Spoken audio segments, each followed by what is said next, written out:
সকলোলৈ আন্তৰিক শ্ৰদ্ধা আৰু নমস্কাৰ জনাইছোঁ। আজিৰ ৭৪তম স্বাধীনতা দিৱসত আপোনালোকৰ আগলৈ মই স্বাধীনতা দিৱসৰ চমু তাৎপৰ্য ব্যাখ্যা কৰিবলৈ আগবাঢ়ি আহিছোঁ। অতিকৈ শ্ৰদ্ধাৰ সন্মানীয় শিক্ষাগুৰুসকল আৰু মোৰ সকলো আদৰণীয় বন্ধু-বান্ধৱী সকলোলৈ ৭৪তম স্বাধীনতা দিৱসৰ বহু শুভেচ্ছা আগবঢ়ালোঁ।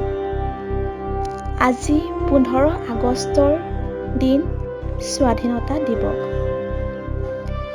আমাৰ ভাৰতবৰ্ষ দেশখন ১৯৪৭ চনৰ ১৫ আগষ্টত ব্ৰিটিছৰ শাসনৰ পৰা স্বাধীনতা লাভ কৰিছিল। আজিৰ এই দিনটো আমাৰ ভাৰতীয় দেশবাসীৰ বাবে গৌৰৱৰ দিন। ভাৰতীয় জাতীয় পতাকাৰ তিনিওটা ৰঙৰে অৰ্থ আছে। জাতীয় পতাকাৰ তিনিটা ৰং, ওপৰত গেৰুৱা, মাজত শুকুলা, তলত শ্যামল।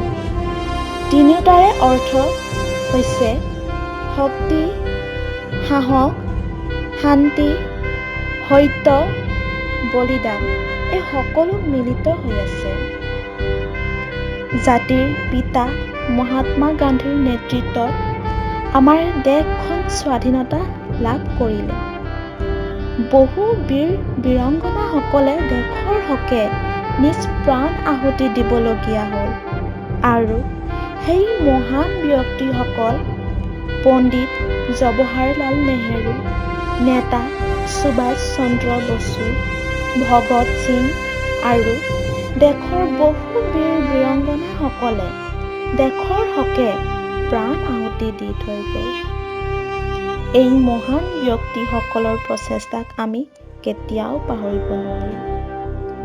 স্বাধীনতাৰ পূৰ্বে আমাৰ ভাৰতবৰ্ষ ব্ৰিটিছৰ অধীনত কাম কৰিবলগীয়া হৈছিল, কিন্তু স্বাধীনতাৰ পিছৰে পৰা দেশখন ব্ৰিটিছৰ অধীনৰ পৰা স্বাধীনতা লাভ কৰিলে আৰু তেতিয়াৰে পৰা ভাৰতবৰ্ষত বিজ্ঞান, প্ৰযুক্তিবিদ্যা, শিক্ষা আদিলৈ যথেষ্ট উন্নতি হ'বলৈ ধৰিলে আৰু ভাৰতবৰ্ষৰ বাসীয়ে ব্ৰিটিছৰ অধীনৰ পৰা মুক্ত লাভ হৈ স্বাধীনতা লাভ কৰিলে।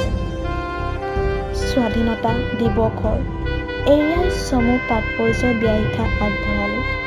সকলোকে পুনৰবাৰ নমস্কাৰ জনাই আজিৰ স্বাধীনতা দিৱসৰ তাৎপৰ্য সামৰণি মাৰিছোঁ। ধন্যবাদ।